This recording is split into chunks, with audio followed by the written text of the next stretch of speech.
warahmatullahi wabarakatuh. Perkenalkan, nama saya Wina Nadia RD dengan NIM 5042346.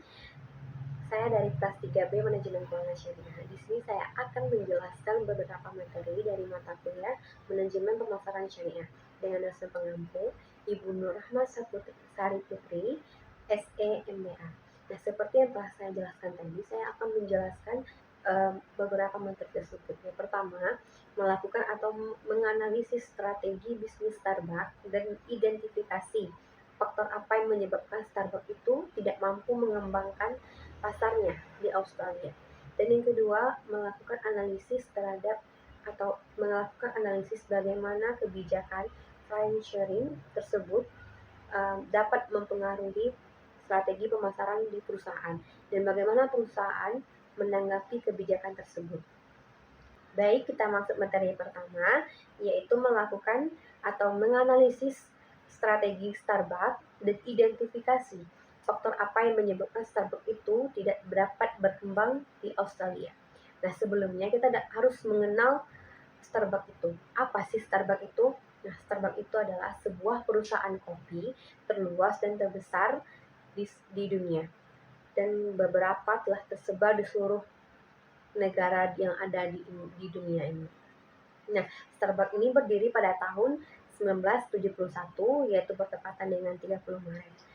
Bertempat di Washington, Amerika Serikat. Nah, jadi Starbucks inilah sebuah perusahaan kopi terluas dan terbaik di seluruh dunia, seperti di Indonesia, di Kanada, di Korea Selatan, dan banyak lagi negara yang telah Starbucks ini berkembang di negara tersebut. Nah, lantas mengapa di Australia ini Starbucks ini tidak mampu mengembangkan pasarnya, sedangkan di negara-negara seperti yang saya sebutkan tadi, Kanada, Jepang, Cina, Korea, mampu berkembang di negara tersebut. Lalu mengapa di Australia ini Starbucks ini tidak dapat mengembangkan pasarnya?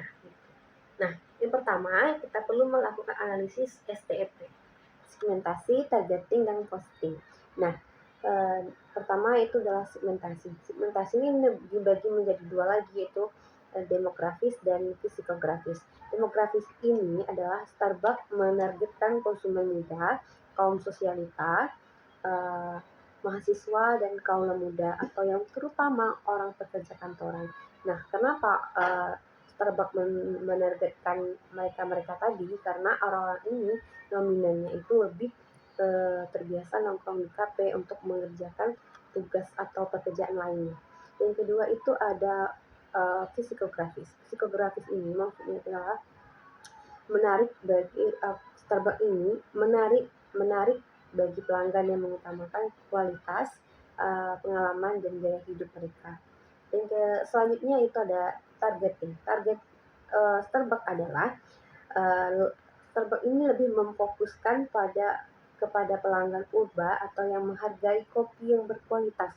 Nah, Starbucks ini adalah mereka itu lebih mengutamakan orang-orang yang menghargai kopi. Gitu. Kalau orang-orang yang menghargai kopi, pasti mereka mau untuk menikmati kopi mereka. Yang ketiga ada positioning, yaitu Starbucks diposisikan sebagai penyediaan kopi premium yang menawarkan pengalaman unik dan nyaman, lalu menciptakan ceruk price antara rumah dan kantor. Nah, yang kedua yaitu melakukan analisis marketing mix, yaitu dengan 4P, yaitu pertama adalah produk, yang kedua price, yang ketiga place, dan yang keempat adalah promotion. Yang pertama itu adalah produk. Nah, beragam produk kopi minuman non-kopi, baik itu makanan ringan serta produk musiman yang inovatif, berfokus pada kualitas dan keberlanjutannya. Yang kedua adalah price, yaitu strategi penetapan harga premium, mencerminkan kualitas dan pengalaman yang ditawarkan. Ini juga memperkuat citra merek sebagai pilihan yang lebih efektif. Yang ketiga adalah price, yaitu lokasi strategis di daerah perkotaan atau perkantoran dengan desain tokoh yang nyaman.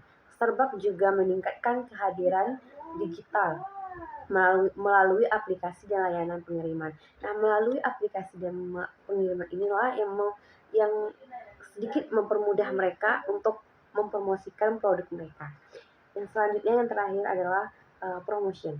Strategi promosi adalah mencangkup kampanye pemasaran yang kuat, program loyalitas, dan keterlibatan di media sosial untuk membangun kualitas dan interaksi dengan pelanggan. Nah, Starbucks ini selain memasarkan produk mereka secara offline atau secara nyata, mereka juga mempromosikan produk mereka secara offline, itu melalui aplikasi-aplikasi itu. Dan selanjutnya melakukan analisis yang ketiga, yaitu selanjutnya adalah melakukan analisis SWOT. Yang pertama kekuatan. Nah, kekuatan produk itu sangat diperlukan. Yang pertama itu adalah brand recognition, yaitu Starbucks adalah merek global yang dikenal luas dengan memberikan kepercayaan dan daya tarik terhadap konsumennya. Selanjutnya adalah kualitas produk. Nah, kualitas produk ini menawarkan kopi berkualitas tinggi dan bervariasi produk yang berinovatif. Selanjutnya adalah pengalaman pelanggan. Nah, menciptakan lingkungan yang nyaman dan bersosialisasi juga dapat membuat pelanggan-pelanggan yang bukan atau konsumen kita tertarik untuk membeli produk kita gitu. Dan yang kedua itu adalah kelemahan. Nah, kelemahan produk atau kelemahan Starbucks. Nah, yang pertama itu ada jumlah kedai yang terbatas. Nah, dengan hanya 69 kedai di Australia atau aksesibilitas menjadi kendala bagi konsumennya. Nah, dengan jumlah kedai terbatas di Australia ini juga juga membuat orang-orang sana kurang mengetahui produk Starbucks ini gitu, sehingga tidak tertarik gitu. Selanjutnya adalah harga premium. Strategi harga yang tinggi mungkin menghalangi pelanggan. Nah, strategi harga yang tinggi ini mungkin menghalangi pelanggan untuk atau merupakan salah satu pelanggan yang menjadi pemesanan mereka untuk tidak membeli kopi Starbucks. Dan yang ketiga itu adalah adaptasi terhadap selera lokasi. Nah, kurangnya variasi produk yang sesuai dengan frekuensi lokal dibandingkan dengan kedai kopi independen. Tiga yaitu adalah opportunity atau peluang. Nah, peningkatan minat terhadap kopi premium. Nah, peningkatan minat terhadap kopi premium ini terdapat peluang untuk menarik konsumen yang mencari pelanggan atau pengalaman kopi yang berkualitas. Dan selanjutnya yaitu ekspansi ke kota kecil. Nah, potensi untuk membuka kedai di daerah subur dan kota kecil yang belum terjangkau. Selanjutnya juga ada kemitraan dan produk lokal berkolaborasi dengan produsen lokal untuk menawarkan menu yang lebih sesuai dengan selera masyarakatnya. Terus selanjutnya itu ada ancaman. Nah, Starbucks ini juga memiliki ancaman, yang dimana ancaman itu yang pertama itu ada persaingan yang ketat. Banyak kedai kopi lokal yang sudah mapan dan lebih dihargai oleh konsumennya atau udah lebih hadir di kehidupan mereka dibandingkan dengan kopi-kopi Starbucks ini gitu. Dan selanjutnya ada perubahan atau frekuensi konsumen. Nah, konsumen juga semakin memilih produk lokal atau lebih memilih produk lokal karena harganya pun juga terjangkau dibandingkan dengan Starbucks ini gitu. Yang selanjutnya juga ada risiko ekonomi. Nah, fluktuasi ekonomi yang dapat mempengaruhi daya beli konsumennya juga gitu. Nah, setelah kita melakukan analisis tadi, yaitu melalui beberapa analisis, yaitu pertama ada melakukan analisis STP, yang kedua analisis marketing mix, yaitu melalui 4P, yang ketiga adalah melakukan SWOT atau analisis SWOT. Nah, sekarang baru kita mencari penyebabnya. Apa sih penyebab Starbucks ini tidak mengembang atau berkembang di Australia? Nah, faktor pertama yang menyebabkan kopi Starbucks ini tidak mampu berkembang di Australia, yang pertama itu adalah budaya kopi yang kuat. Nah, Australia memiliki tradisi kopi yang berkembang dengan banyak kedai lokal yang sudah terkenal dan dicintai oleh konsumennya. Nah, eh, di Australia itu lebih dulu memudayakan kopi-kopi mereka, kopi-kopi mereka tuh lebih hadir terlebih dahulu sehingga mereka lebih mencintai kopi lokal mereka ketimbang apa uh, mencintai produk orang lain gitu yang masuk ke daerah mereka. Dan selanjutnya yang kedua adalah preferensi rasa yang beragam. Nah, konsumen Australia cenderung lebih menyukai cinta rasa kopi yang lokal, yang memungkinkan tidak selalu sejalan dengan tawaran standar Starbucks.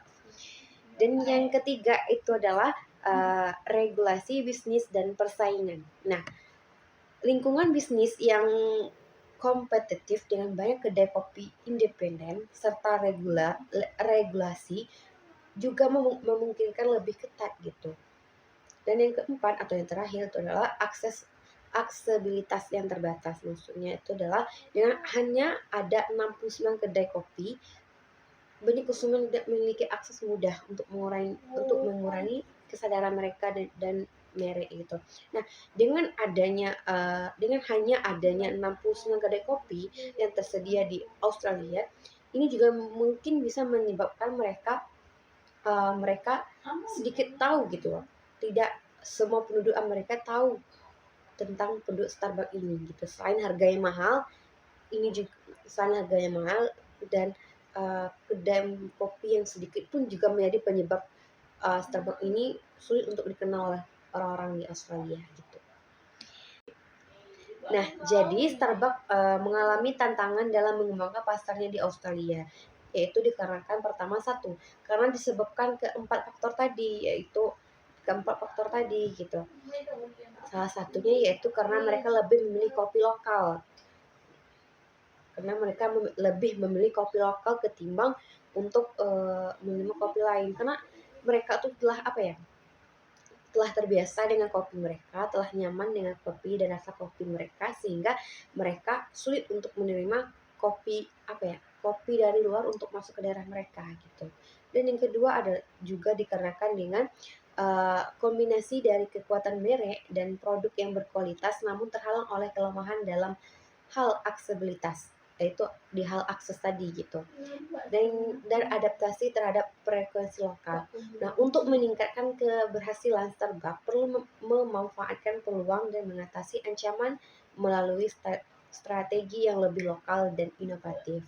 Nah, jadi intinya itulah Starbucks di Australia itu mengalami penyebabnya tidak mau berkembang. Mungkin ada beberapa, yaitu pertama tadi orang sana lebih menyukai kopi mereka, rasa kopi mereka, dan telah nyaman dengan rasa kopi mereka sehingga mereka itu sulit untuk menerima kopi dari luar gitu. Yang kedua juga akses atau kedai yang tersebar di Australia itu sedikit, jadi menyebabkan penduduk Australia itu sedikit orang yang mengenal gitu, karena kedainya sedikit, jadi orang-orang tuh tidak begitu mengetahui gitu.